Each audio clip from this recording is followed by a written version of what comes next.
Tomorrow, we will be returning to the medbed preparation series, and boy guys, there are so many ways to prepare our brains for entrainment in the beds. We'll be looking at all of them so that you can find the most effective methods that you can fit into your schedule and current lifestyle. Some methods are better for deep trauma, and some for aging, so this series will likely go on for some time, and I'm looking at releasing an ebook when we've explored everything. So subscribe and share because you don't want to miss this series, and we want the world to break free as quickly as possible from the most guarded secret of the elite, our brain power. We also want to keep abreast of extraterrestrial and medbed disclosure and how it's progressing, so today we're going to look at the slow unroll, which is just amazing to watch, and what better place to unroll a veiled bombshell than at the World Economic Forum in Davos, Switzerland. First, there was Donald Trump, and he laid out how the future is going to go down. Then there was a surprise speech the next day by Elon Musk, and of course it would be Elon to take us to the space place. Musk repeatedly used the word consciousness. Now, I'm sure this isn't the first time this word has ever been used in a political speech, but it was context, and the number of times Musk used it.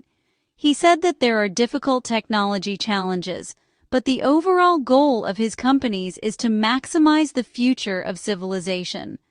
He clarified by saying that it's to maximize the probability that civilization has a great future, and to expand consciousness beyond Earth. Wow, lots in that one statement. This is sounding very golden age-ish, isn't it?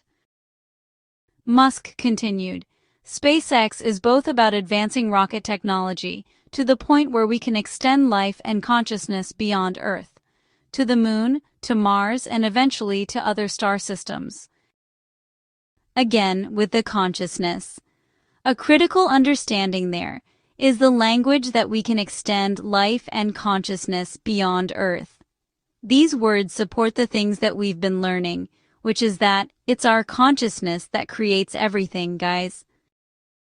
Musk said that, I think we should always view consciousness or life as we know it as precarious and delicate, because to the best of our knowledge, we don't know of life anywhere else.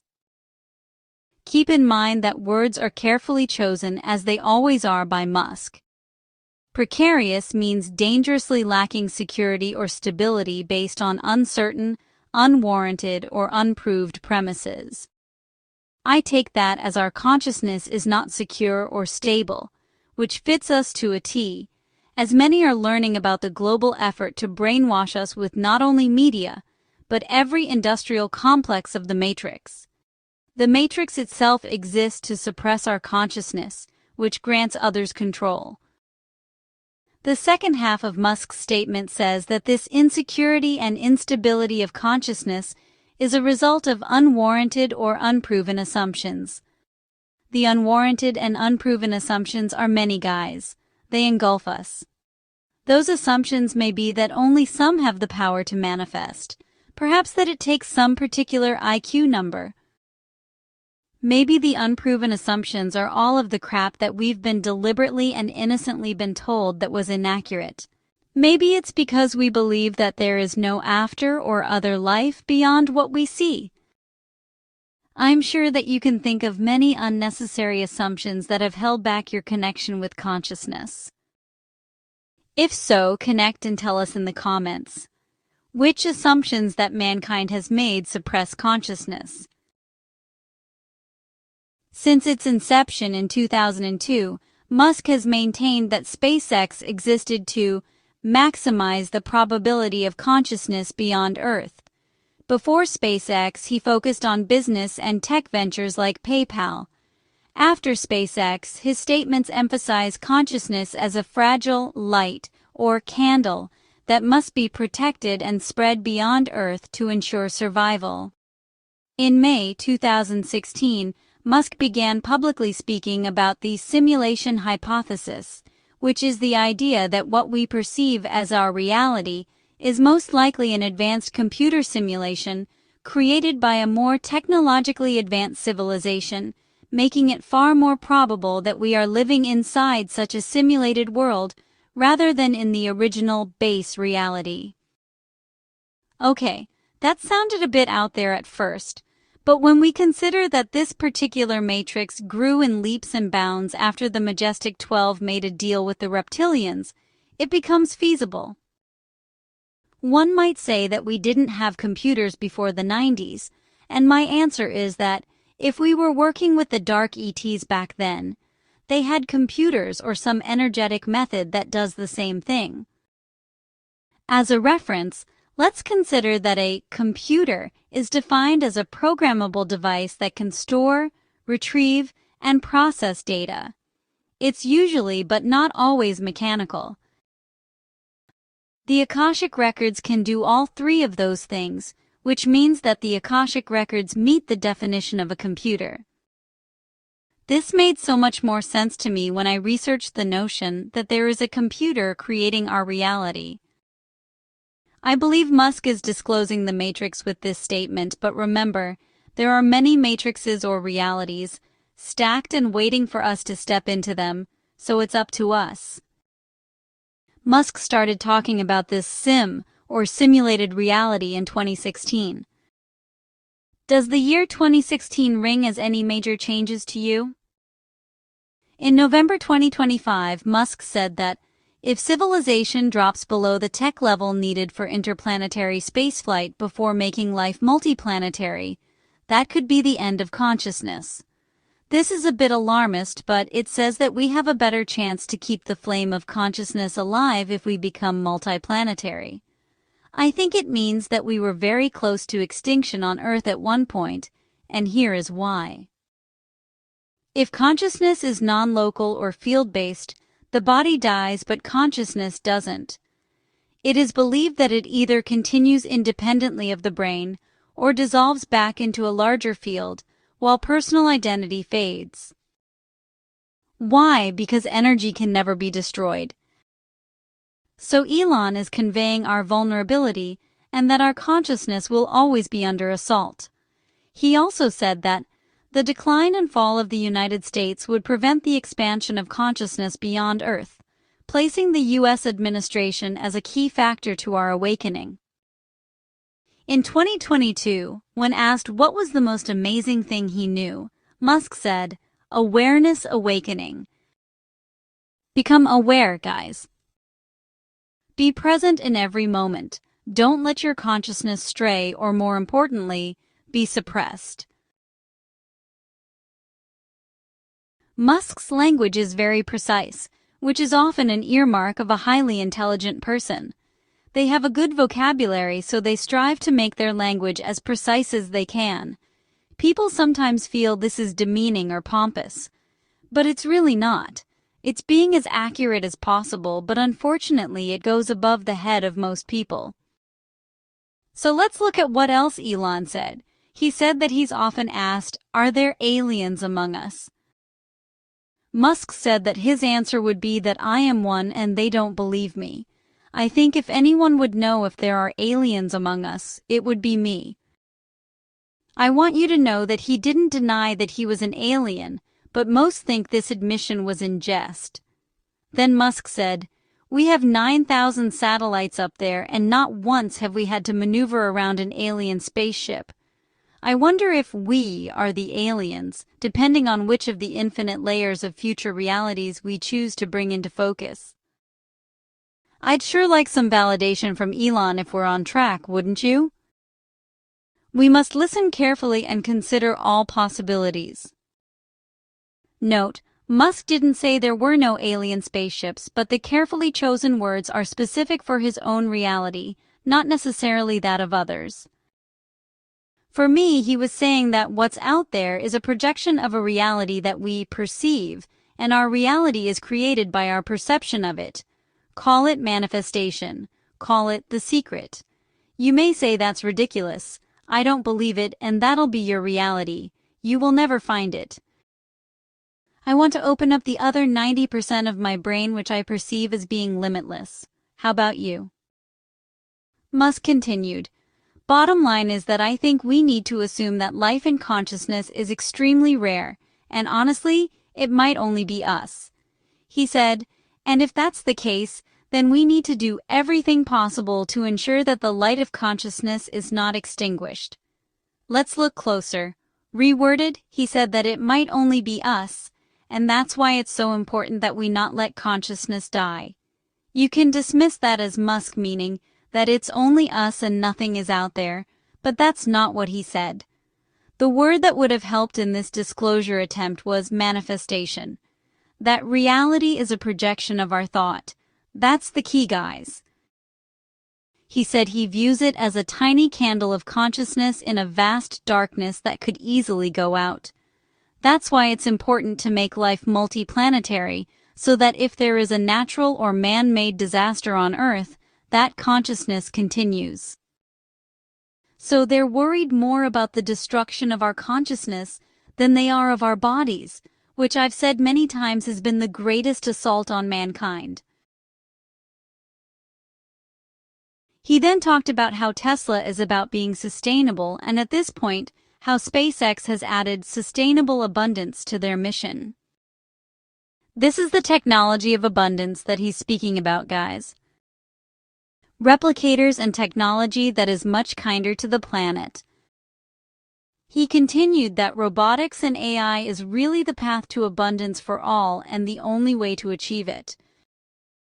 Elon warned that we need to be very careful with them, joking that we don't want to end up in Terminator. Yeah, it's a joke, but that tells me it's a real concern. Still, it looks like they're moving forward with this balance between risk and benefit in mind.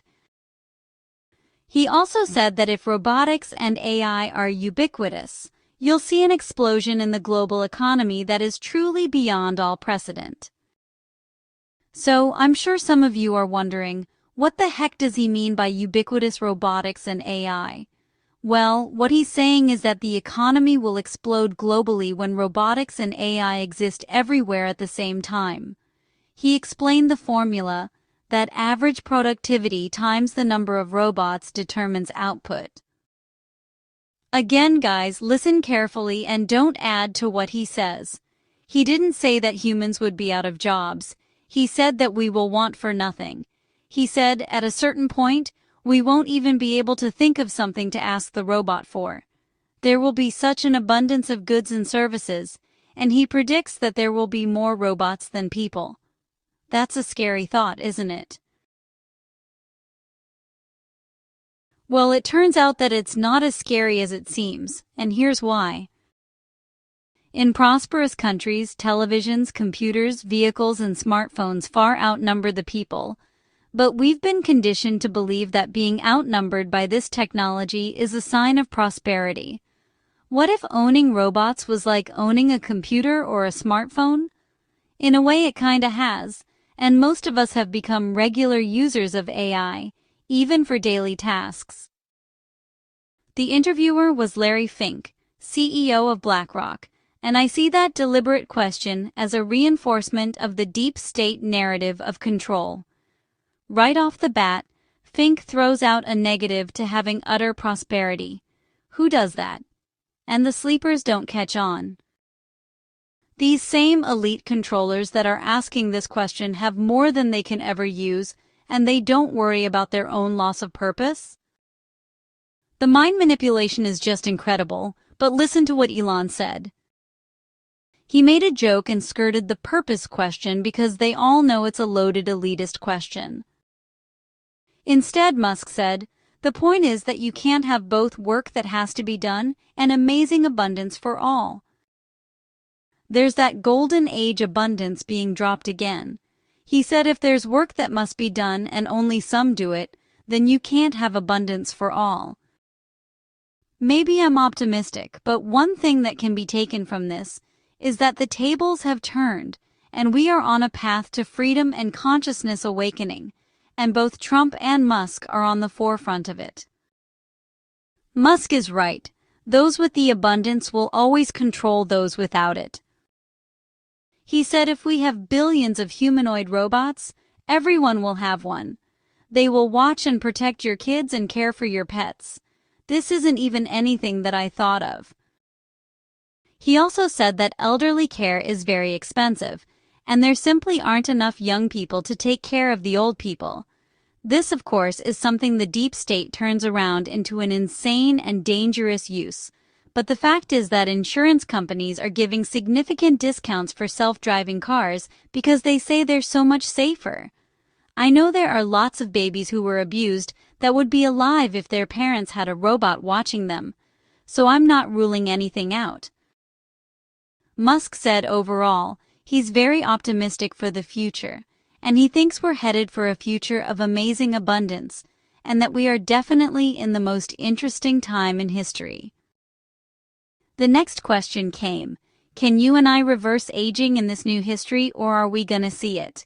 That was a very direct question about medbeds. Musk responded that he hasn't put much time into the aging stuff, but I do think that it's a very solvable problem.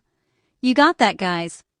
Age is a solvable problem, and that when we find out what causes aging, we'll find that it's incredibly obvious. He said it's not a subtle thing because all the cells of the body age at pretty much the same rate. He's never seen someone with an old left arm and a young right arm. So, he said, there must be a synchronizing clock that is synchronizing across 35 trillion cells in your body. He also mentioned that if people were to live for a very long time, there's some risk of an ossification of society, or of things just getting locked in place, that it would lack vibrancy. For some of us who have looked deeply into the meaning of life, it appears that the purpose of it all is renewal of the one, or renewal of the totality of the energetic grid, so that it doesn't become stagnant. If you choose, our very existence is to serve God, the One. Having said that, Musk said that it's highly likely that we will learn to extend life and reverse aging. So, then the interviewer Larry Fink once again tried to throw a wrench in Musk's future worldview with questions about where the money is going to come from. Musk replied that he thinks AI companies will seek as many customers as they can, and honestly, the cost of AI is already low, and it's just going to plummet every year. He went on to say that the cost of AI is meaningfully decreasing on a month-to-month basis. He said that the real limiting factor is power.